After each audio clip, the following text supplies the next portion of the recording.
มีความประทับใจที่สุดที่ได้มาเห็นพอเขามันทนทานเนาะทนทานมันเย็นแปลกตาเนื่องจากว่าภาษาเขาเจ้านี่เป็นภาษาบลูเอาห้ำเกอวันนี้ต่ำมาบริชีเอาภาคข้างจะอ้อมล้อมด้วยภูเขาเนาะธรรมชาติล้วนๆเลยนะเราพัดเขาตั้งแต่เฮิร์ดเลยตัวแหบ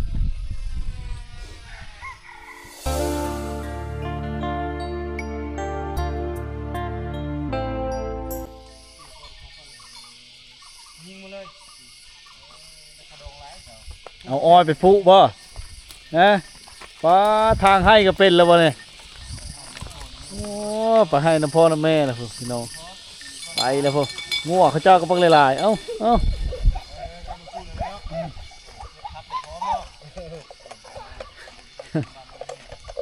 ช้อนพร้อมเนาะไปให้บ่เนี่ยว่านเนี่ยฝนตกเขาเจ้าก็ไม่ได้ไปพี่น้องผมได้พักไปพอโอ้ได้ในอยู่ในกินไปน้ำได้ระหว่างการเดินทางนี่พี่น้อง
กับทักทายสบายดียามเช้าๆ FC ทุกคนนะวิดีโอนี้เฮากับมาอยู่ที่หมู่บ้านห้วยแฮดเมืองบุรพาแขวงขมูลอีกเทื่อนึงพี่น้องมาเยือนอีกครั้งนะในยามเช้าๆยังบ่เจ็บใจเนาะพาพี่น้องมาตามติดวิถีชีวิตแล้วก็ที่ตามเฮาชมภาพบรรยากาศแล้วก็การวิวัฒนาการของเขาเจ้าชีวิตการไปอยู่ของเขาเจ้าเป็นแนวใดเนาะหมู่บ้านนี่ก็เป็นหมู่บ้านแห่งหนึ่งที่มีความอุดมสมบูรณ์ไปด้วยธรรมชาติพี่น้องแล้วก็วิวที่งามงดงามภูเขาอ้อมล้อมนะแล้วก็มีทุ่งนาการหาอยู่หากินของเจ้าก็มีแม่น้ำเสกอกที่อยู่เคอเนาะลงไปใช้ไปอาบแล้วก็ขึ้นมาดื่มมากินจะมีแม่น้ำเนาะพี่น้องแล้วก็มีหน้าปีนะเป็นชนเผ่าบูรูชนบทแห้งข้างไก่ซอกลีกที่ผู้คนไม่ค่อยเข้ามาได้และก็จุดพิเศษจุดเด่นนั่นก็คือมีเฮิรนซ่านร้านเปเขาเจ้าแบบดั้งเดิมเก่าแก่มุ่งด้วยใบตองคอเกือบว่าจะคู่หลังที่ลายที่ชุดนะสิ่งที่แปลกเลยจุดเด่นของบ้านนี้พี่น้องแล้วก็เป็นชนเผ่าบูรูที่มีต้นพาวลายพี่น้องเนาะเป็นย่ำเฉยๆนี่จะบอกค่อยมีผู้คนโย่เขาเจ้าไปให้ไปเสียให้ไปเฮ็ดโฮนะย่ำไปเฮ็ดโฮให้ทุกคนเนาะเหินชาติร้านเปเขาเจ้าในแบบชงผูหันทางดื่มตะกี้มุ่งโดยใบตองคอแอมโดยผ่ากระแตะที่ฉานเองได้ที่นำมาจากป่ามาจากภูเขามาจากให้ดังที่ทุกท่านเห็นอะไรเนาะแล้วบางเฮิร์นก็ยังใช้วิวัฒนาการในการต่ำเข้าถึงเข้าบูฮานเนาะและสายพันธุ์หมูเขาเจ้าเขตนี่ยังเป็นสายพันธุ์หมูแบบหมูป่ามันสอดหมูป่าเนื่องจากว่าแถวนี้หมูป่าหลายเลยทุกคนหากจะเกตบางเห็นซบมันจะยาวเนาะแล้วมีเล้าเข้ามีรถไถหน้ารถใหญ่เนี่ยไม่ค่อยเห็นเลยทุกคนเวลาเข้ามาเนี่ยเนาะมีรถกายทางเข้ามาเนี่ย บ่ว่าสิเป็นรถไถหรือรถหยังก็แล้วแต่เขาเจ้าจะแนมช่องเบิ่งนะแนมช่องเบิ่งเนาะได้เพราะว่ามันบ่ค่อยได้เห็นนะทุกคนแต่ละมื้อเนาะมันบ่ค่อยได้เห็นเลยพี่น้องเอ้ยแต่ละมื้อนะเฮามานะขนาดเฮามาเองก็ชื่อกันยังคอยเบิ่งได้ยินเสียงรถเสียงล่างนะทุกคนจังน่ะเฮ็ดโชนบ่โอ้หมูหมูเขาเจ้าพี่น้องมันดุดมันนอนกินอิ่มเลยเนี่ย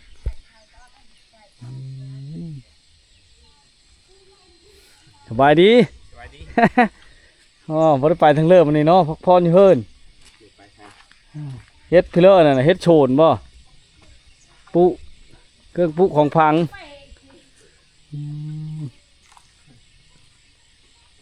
ปุมาแต่งบ่มาโถ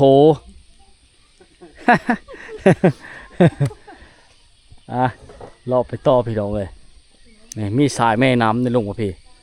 แต่ว่าเฮาก็บ่ฮู้เนาะบ่เคยไปจักเทื่อบางเทื่ออาจจะมีบ้านเด้อาจจะมีบ้านคนในทางน้อยๆไปในนี้เนาะพี่น้องเนาะนะชมบรรยากาศยามสวยๆบ้านนี้ก็มีหลายหลังคาเด้อพี่น้องแต่การจักถามจากชาวบ้านว่าชี้ชิปปลายหลังคาเนาะแต่มาเบิ่งแล้วนี่กว้าเลยพี่น้องเลยเพราะว่ามันเป็นเฮิร์นหลังบ่เยอะนะเฮิร์นหลังบ่เยอะทุกคน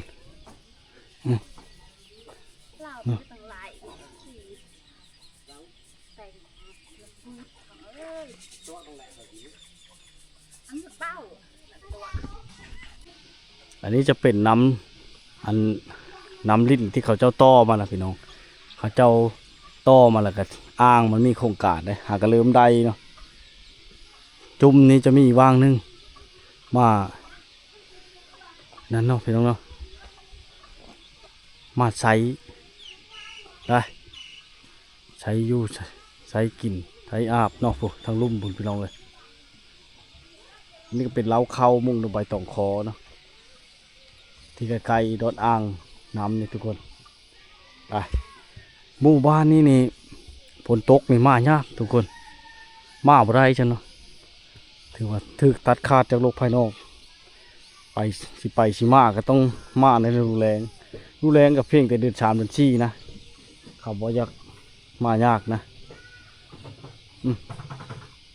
เพราะว่าหนทางมันเป็นหนทางธรรมดาเนาะ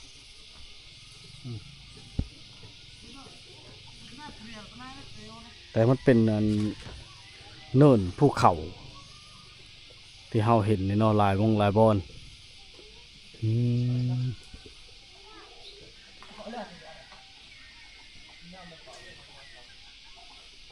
ชุดลายเขาเจ้ากันบอกเขาอยู่เฮิร์นแล้วไปมาแล้วทุกคนไปเฮ็ดเวียกเฮ็ดงานเนาะขึ้นให้เสียยาให้ยาม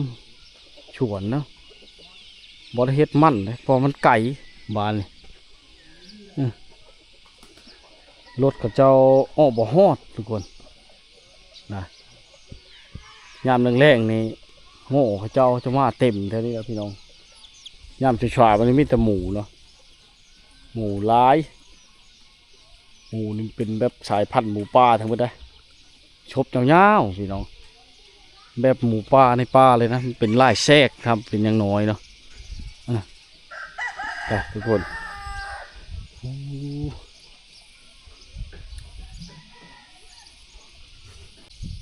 หมู่บ้านนี้ก็เป็นหมู่บ้านนึงที่ยังบ่ทันมีห้องน้ำนะส่วนหลายบ่มีห้องน้ำทุกคนเฮ็ดให้ยุ่งยากในการไปท่ายอย่างต่างๆนะแต่ว่าเฮามาสัมผัสกับวิถีชีวิตเขาเจ้าแบบดั้งเดิมเก่าแก่โบราณตะกี้ยังใช้ตำข้าวในการตำข้าวทำมาในยามมื้อเช้าหรือว่ายามค่ำจะเห็นเขาเจ้าตำข้าวได้แต่บางเฮิร์นกับมีการดัดแก้เปลี่ยนแปลงได้หงสีน้อยทุกคนได้หงสีน้อยเนาะนี่พี่น้องเลยโอ้เฮิร์นหลังงามขนาดทุกคนงามกระมูเลยนะถือว่าเป็นมหาเศรษฐีของหมู่บ้านเนาะ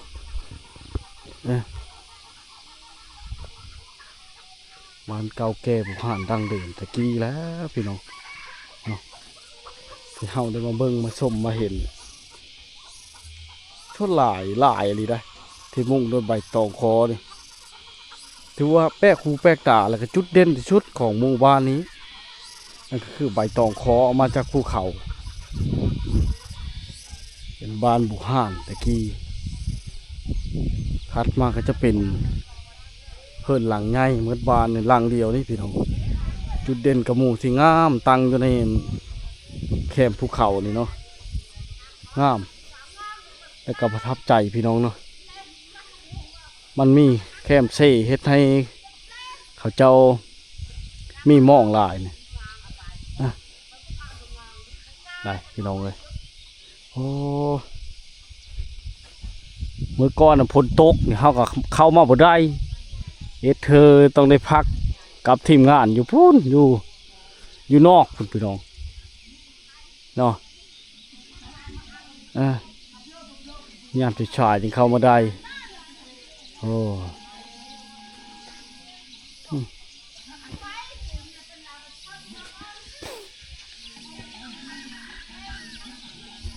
สบายดี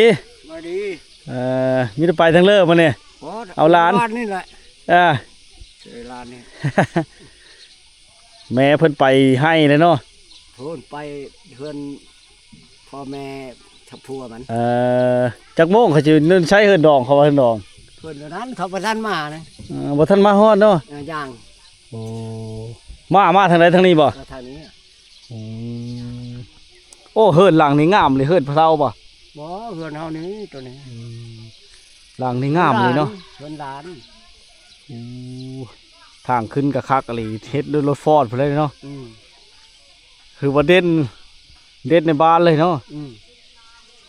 เขาใช้น้ำลิ้นบ่บุยบานเลยน้ำลิ้นต่อเอาชื่อทอหันชื่อทอถึงเวลาหันโดยเที่ยวหันแม่นชื่อต่อแต่ห้วยหันมันมีห้วยอยู่ถึงผู้พุ่นเขาตันเลยถือว่าได้ใช้หมดบ้านเนาะบ่ตั้งนั้นตั้งฮักห้วย2บ่อนเด้ถือว่าตัวนั้นมันคันถือว่าสะดวกสบายเลยเนาะโอ้สะดวกสบายเลยพะเทาพี่น้องเลยหาอยู่หากินก็ตามแม่น้ำเซกอกเลยเนาะตามนี้แหละออมพ้นอยู่บ้านบางผางพ้นได้เห็นแล้วตัวยางช็อกบอลเห็นในแคมป์บ้านแคมป์เฮิร์นตัวนะ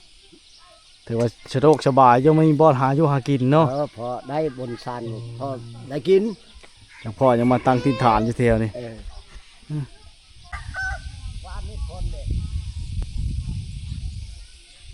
ชนบทเขตนี้จะแตกต่าง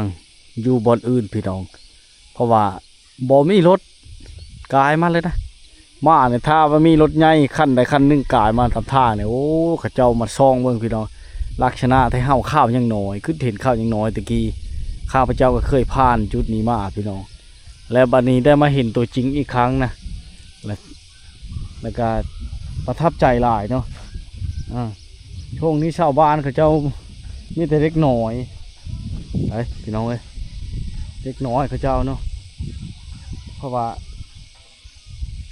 เขาไปให้ไปโฉนไปหาอยู่หากินนะไปไรมองไรบ้อนเลยชวายเลยพี่น้องเลยเขาจะไปหาอยู่หากินเนาะอาชิมาเบิ้งที่การงานดองเขาจะเอาผัดดองบุทันมาฮอดแต่การแห่แถวนี้จะลัดดงลัดป้ามาตามการทักถามจากชาวบ้านนะดังนั้นแล้วเฮาต้องได้มาติดตามรับชมนกันเนาะสังเกตบางเฮิรนเขาเจ้าเนี่ยก็เฮิรนหลังใหญ่มีบอกก็มีทุกคนมีได้เป็นแอมโดยไม้มุงแล้วก็เบิงอย่างต่างๆเนาะ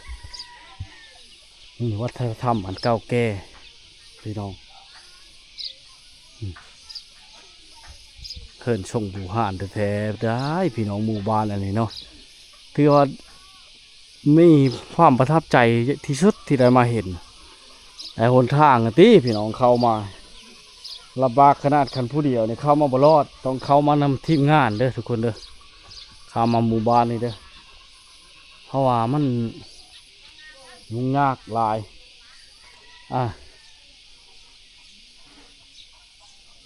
หนทางมันลำบากแบบดั้งเดิมแต่กี้หนทางนะทุกคนเธอยากเนี่ยแต่ว่าคุ้มค่าที่ชุดที่ได้มาเบิ่งมาเห็นมาชมเนาะพี่น้องเลย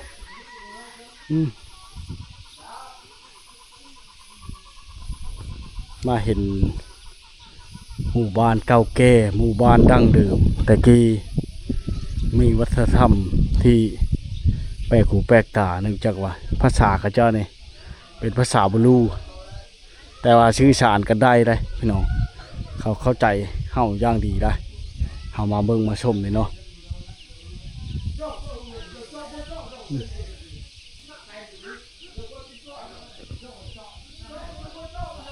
แต่ว่าเฮิรนหลังนั่นแหละเด่นกระโมพี่น้องเลยในบ้านนี่เนาะคือสิได้ชิมีกระโมนะเป็นมหาเศรษฐีของหมู่บ้านบางเธอเขาเจ้าก็ได้งัวหลายได้ทุกคนเนาะแล้วก็มีบ้านที่มุงด้วยใบตองคอหมู่บ้านเก่าแก่นี่หลายพี่น้องเลยนี่เป็นบ้านนั้นเขาเจ้ามาเอานำบอลจุดใจกลางที่ถึงนี่ก็มาถึงได้ทุกคนนำลินหมู่บ้านนี่เนาะครับเฮ็ดให้มันสะดวกสบายในการใช้น้ำเพราะว่าชาวบ้านเขาเจ้าร่วมแห่งร่วมใจกันต่อน้ำมาแต่ภูเขาเขาเจ้าตันห้อมภูเขาแล้วก็ใช้น้ำลินทุกคนมาหอดมาเห็นกันเลยเนาะเริ่มสะดวกสบายเลยได้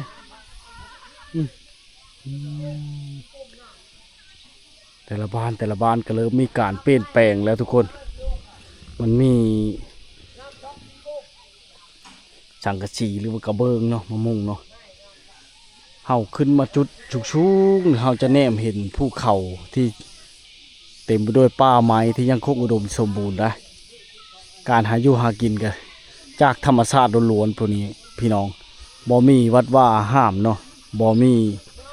ห้องน้ำแบบธรรมชาติล้วนๆเลยนะเข้ามาในบ้านเนี่ยยังได้ยินเสียงชัดฮ้องบางครั้งมีเสียงสัตว์ป่าฮ้องอย่างต่างๆนะด้านหมูป่ายังเป็นชอดสายพันธุ์หมูป่านะอะไรหมู่บ้านนี่พี่น้องได้แต่ละเฮิรนแต่ละบอนมันจะเป็นแบบดังเดิมนะชาวบ้านก็จะลงเรือแต่เด็กน้อยทุกคนเลย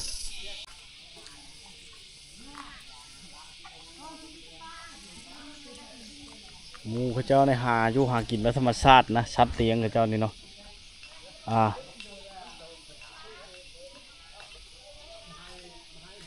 หาอยู่หากินตามธรรมชาติเลยเนาะ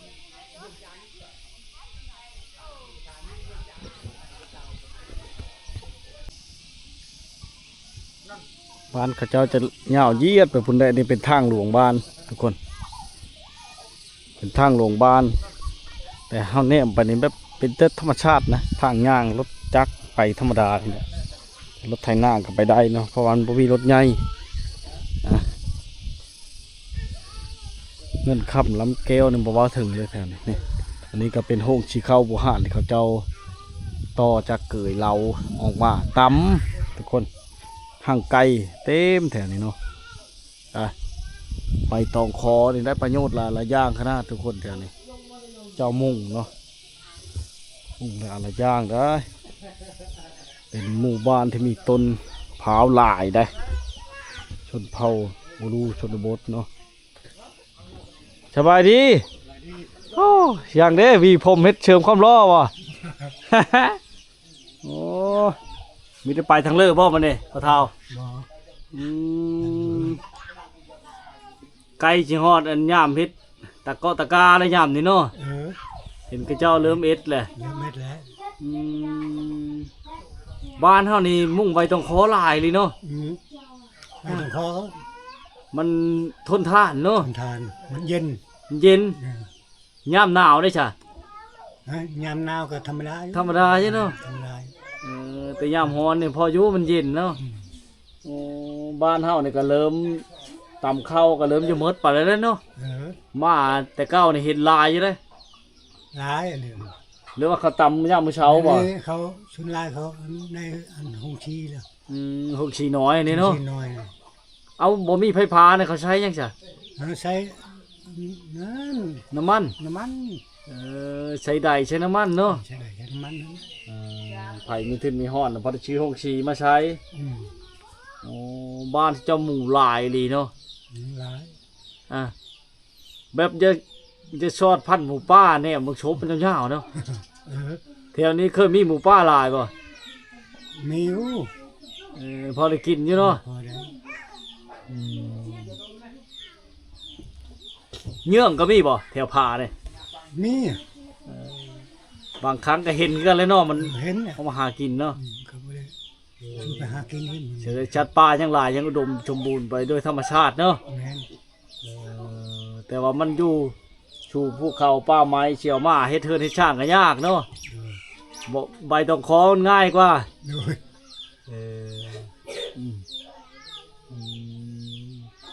ยังไข่แต่ได้หน้าเอสบานที่เจ้าเนาะ แม่น คือว่าทุ่งหน้าท่านี้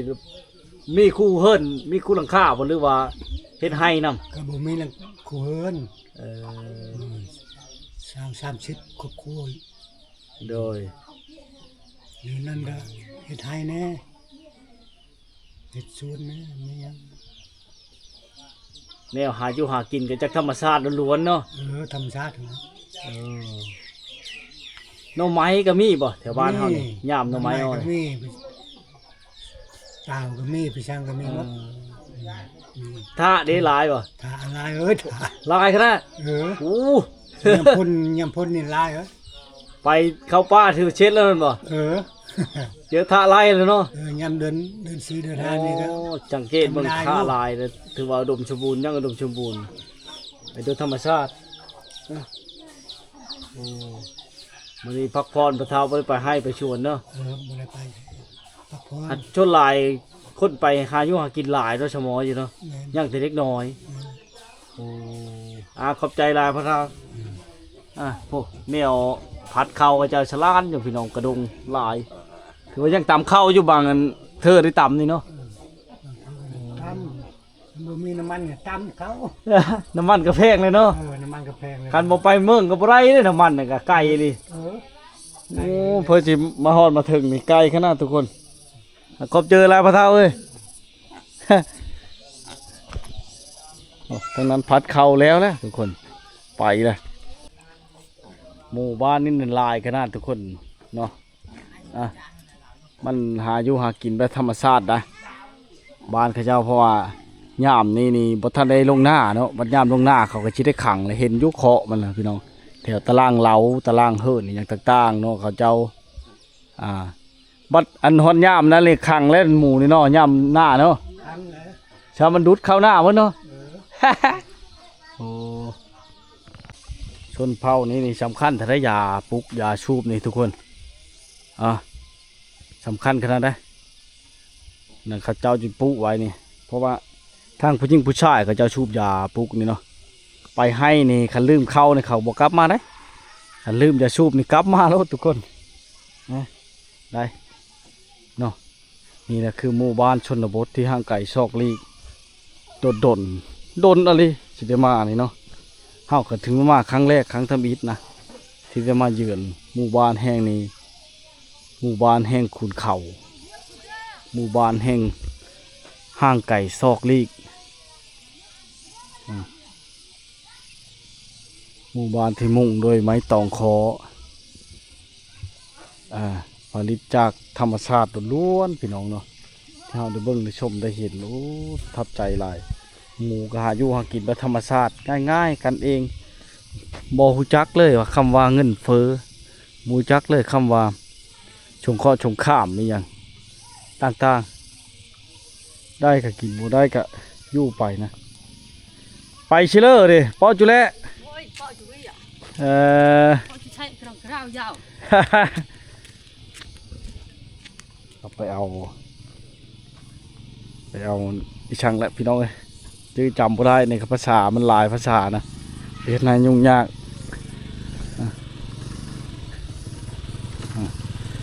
ชนหลายหนทางมีแต่รถจักรทุกคนเนาะทางห้อมแต่รถจักรที่ที่เข้ามานี่ก็ได้เนาะใช่กันแล้วพี่น้องเลยพอเห็นช้ำเนาะใครมีรถใหญ่หรือว่ารถอย่างกายมันโอ้ยเด็กน้อยผู้ใหญ่เขาเจ้าช่องเต็มอยู่ทุกคนช่องเต็มอยู่นะช่องเบิ้งเพราะว่าโดนจะได้เห็นเท่านึงนะ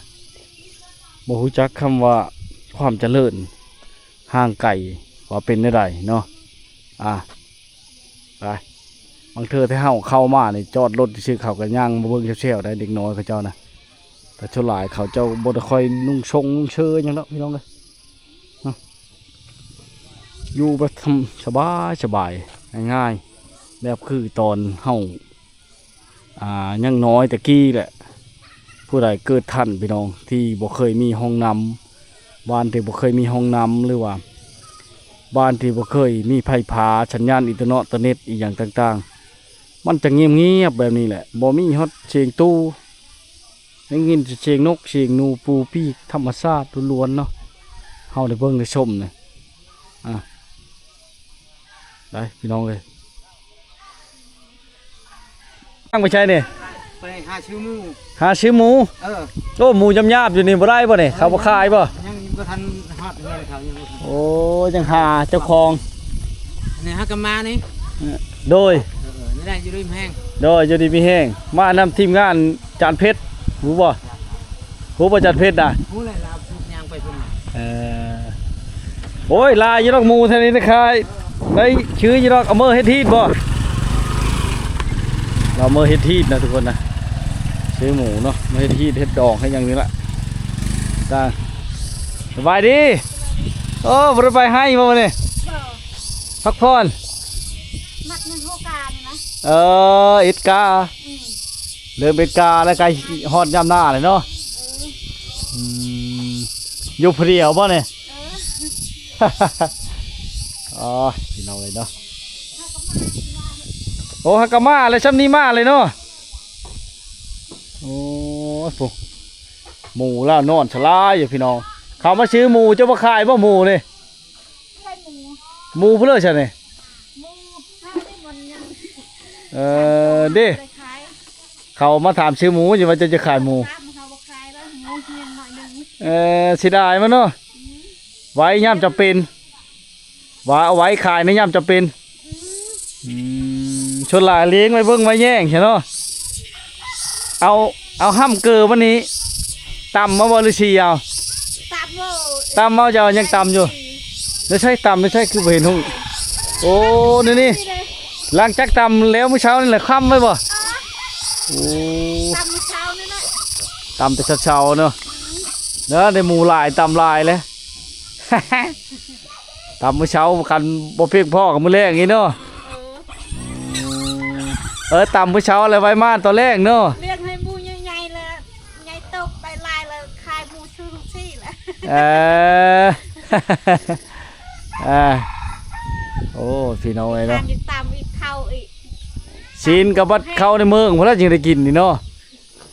กินแต่พักแต่หญ้าชาลามีงานดองเพราะเราจึงได้กินชีนเนาะไปเอาอย่างบ่หมาย คันเข้ามาเลยเฮ็ดละปื้บหรือเปล่านะเฮ็ดละปื้บไหมบ่ บ่หยุดดอง เฮ็ดดองตามฮิตคองเนาะขายดองหลายบ่บ้านเฮานี่ ผูกกันลายแล้ว30-50นี่นะ โอ้30-50พุ่นเขาสิขายยังมาขายดองขายหมูนี่บ่ เขาไปทำงานเลย ไปเฮ็ดงานก่อนจะมาเฮ็ดดองนะ งานก็ได้เด็กก็เมียนึง โอ้ชนหลายเขาเฮ็ดงานอยู่ใช่บ้านเฮานี่อยู่ไกลไปนี่นะเขาเฮ็ดงานอยู่ใช่ชนหลายได้ยินเขาว่า ตายพุ่นเอ้ย อยู่ใต้ ตะแคกพุ่นน่ะ ทักแขกโอ้ทางใต้เนาะทักแขกกันเนาะเฮาก็บ่รู้จักคือกันบ่รู้ทิศเลยมานี่มาตามทางมาในที่งานเขา จนบ่ชื่อบ่ฮู้ทางใดเลยชายแดนเวียดนามนี่บ่จักเลยเด้ ว่าด่า เขามาทางนี้บ่แม่นบ่ ลูกไตนั่นนะลูกไต บ่ชายแดนเวียดนามทางนี้ทางภูเขานี่นะ เฮาขึ้นมาทางนี้เขาว่าปีอยู่เอ่อ โจตัดหรือจ้ะ โอ้ช่ำนี่เนาะ10 โมงมาแล้วแต่ไปเฮ็ดเวียกเนาะว่าเจ้าน่ะมาแล้วไปเฮ็ดเวียกน่ะช่ำนี่น่ะโอ้เรามาแต่เอาหยังน่ะห้าไหมเด้อน่ะเราบอกเขาแล้วเขาบ่อยากประชาจิเจ้า จักมาสังหาสังใส่เอ็ดสัง โอ้หมู่นี่เอิ้นอาลีคือกันบ่ อันนี้ โดยเอิ้นอาลีบ่เอิ้นน่ะ อันนี้ บัดงัวได้ซะ ระ เอ่อ งัว ดราะดราะดราะ อ้าวต่างกันเนาะ โอ้แถวงัวเราได้แถวใด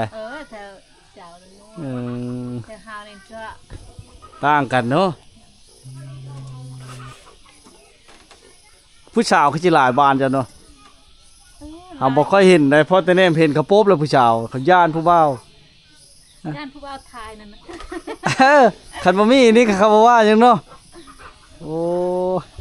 เดี๋ยวเลาะขึ้นทางเครื่องก่อน มันก็เจ้าก็ชาวบ่ปบแล้ว เด้ย ไม่ปบแล้วแหละ โอ้นานพักจะอยู่เทึงพุ่นน่ะเนาะ เท่ามันตายหมดแล้ว บ่ได้หดมันบ่มันยังตายโอ้ แดด เอาน้ำขึ้นยะเนาะหาบขึ้นน้ำลิ้นยังบ่โทบ่ถึงบ่ทางนี้คือยังบ่เห็นน้ำลิ้นมีแต่พุ่นไปหาบไปอยู่พุ่น เออ โอ้ยังบ่โทเนาะน้ำนี่โครงการบ่เลยว่าชาวบ้านเขา ของกลาง โครงการโอ้ยังเฮ็ดบ่แล้วเนาะดูหมดเท่านั้นก็บ่ฮู้เนาะ โอ้โหหมู่เล่าทุกคนเล่าว่าเลี้ยงมันใหญ่ก่อนย่ามมันมีเวะแล้วพอได้ขายมันเนาะลูกชาวเอาผัวลูกชายเอาเมียเนาะ ยังขายมัน เราได้ลูกสาว ได้แต่ลูกชาย ชายเดียวนี่ โอ้ยจังไดก็ได้เมียมาเฮิดเกมคาดองไว้โลดเลี้ยงหมูไว้หลาย จังเรียกงูนั่นว่า ๆ แต่ลูกไผ่นั่น หมูนี่แบบชอดพันธุ์หมูป่าเลยทุกคนทบยาวๆเลยหมู่บ้านนี่เด้แบบหมูหรือชอด เดี๋ยวเฮาขึ้นไปเบิ่งเฮิรนอยู่เทึงบ่นะทุกคนนะขอบใจหลายเด้อโหเฮาขึ้นไปเบิ่งเฮิรนอยู่เทึงบ่ทุกคนช่างชุงก็รอบ่ฮู้ว่าพระเจ้าจะขึ้นจังไดนะ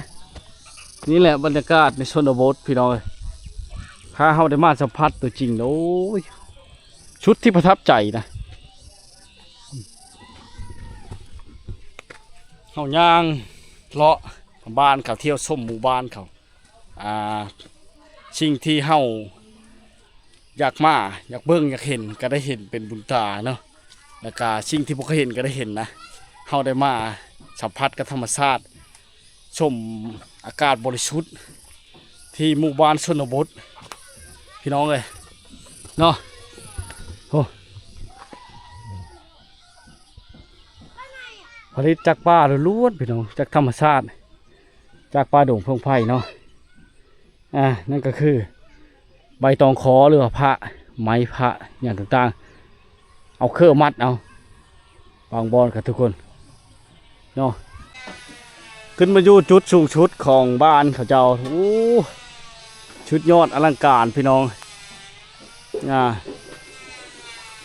ภาคคางจะอ้อมล้อมด้วยภูเขาเนาะธรรมชาติล้วนๆเลยนะที่งดงามพี่น้องเลยและจักชิได้โอกาสย่ามไหนชิได้มานะข้าวได้กลับไปแล้วคำว่าเป็นปีหน้าพอดีทุกคน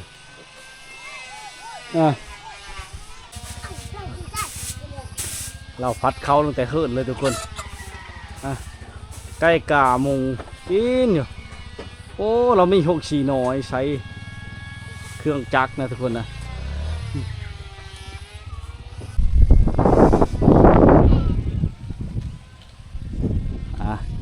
เป็นบรรยากาศที่สวยชดงดงามพี่น้องเราได้มาสัมผัสตัวจริงเนาะที่หมู่บ้านชนบทหมู่บ้านห้วยแฮดชุดที่ประทับใจที่ชุดเฮามาเนี่ย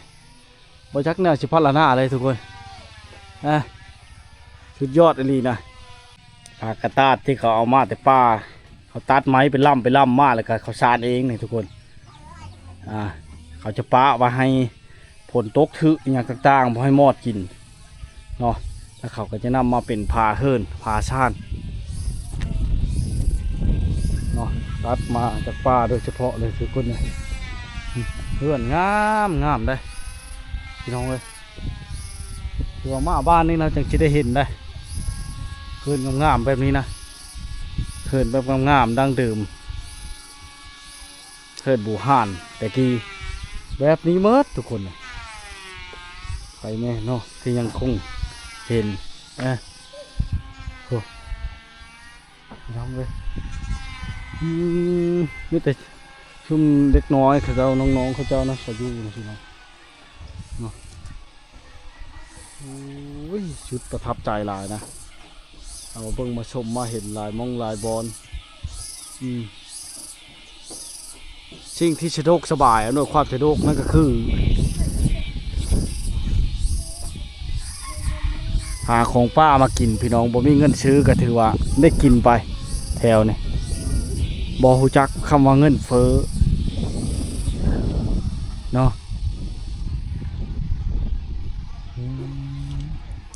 จุดสูงชุดมุมสูงชุดพี่น้อง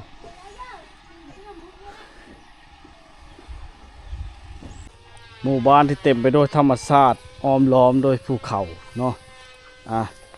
เราเข้ามาแล้วหมู่บ้านนี้เป็นหมู่บ้านที่ถูกตัดขาดจากผู้คนภายนอกเนื่องจากว่าการสัญจรยากคนทางลำบากทุกคนฝนตกนี่ขนาดย่ำนี่ก็ยังพอแห้งเลยตกย่ำฝนจักหน่อยแห้งขี้ยากไปเต็กและสิ่งที่เฮาได้มาเบิ่งมาชมมาเห็นนะให้ท่านผู้ชมได้เห็นกันนั่นก็คือนี่แหละคือธรรมชาติและกับบรรยากาศเนาะคึมๆแล้วก็ได้เห็นใบตองคอที่เอามาจากป่าดงป่าเขาเนาะเป็นภูมิลำเนาที่เฮาได้เห็นแล้วแบบย้อนยุคตะกี้นะนี่ฮิตของประเพณีแบบดั้งเดิมเก่าแก่นะทุกคนนะนี่แหละพี่น้องเลยเฮาได้เบิ่งได้ชมได้เห็นเนาะ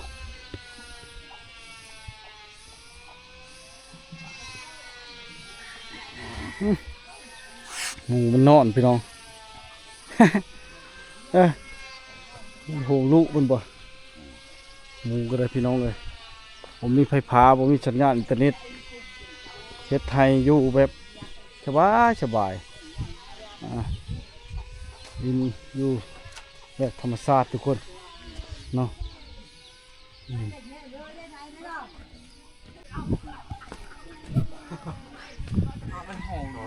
ยังย้อมผมบ่สีดำสีทองสีดำย้อมแบบสบายกันเองนะเนาะโอ้ย้อมให้เจ้าเลยเจ้าย้อมให้แล้วเลยหัวเล็กหัวเลยโอ้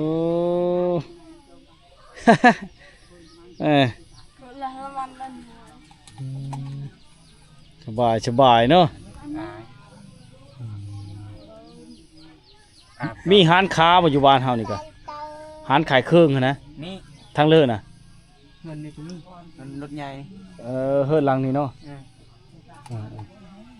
โอ้ขอบใจหลายแล้วก็ใครอยู่เงินก็ไม่ได้ใครสังเกตเบิ่งแต่ละเฮิรนนี่มีแต่มุ่งด้วยใบตองคออย่างเดียวเลยทุกคนเนาะเฮาเห็นโอ้เขาเจ้ามาล้างถ้วยล้างโบงนะนี่ได้พี่น้องโอ้โหเขาเจ้านำมาได้ใช่เนาะโอ้ดูหรือผู้หญิงบ้านเขาเจ้านี่พี่น้องน้ำในต้อมันแต่ภูเขาเป็นว่านี่นะมาฮอดแล้วบ่เจ้าบ่าวนะฮะเจ้าบ่าวหรือเจ้าชาวย่างบ่น้ำมีมาแล้วบ่น่ะ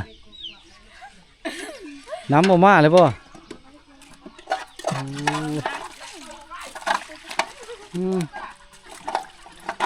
ล้างถ้วยล้างวงพี่น้องจุดใจกลางหมู่บ้านนะว่างนี่โอ้แห้งจับเจอเนาะ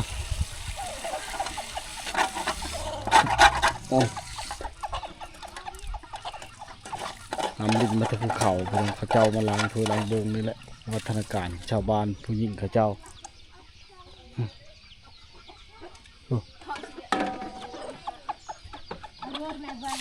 อ่ะก็สิมีแต่ชำนี้นะพี่น้องเนาะ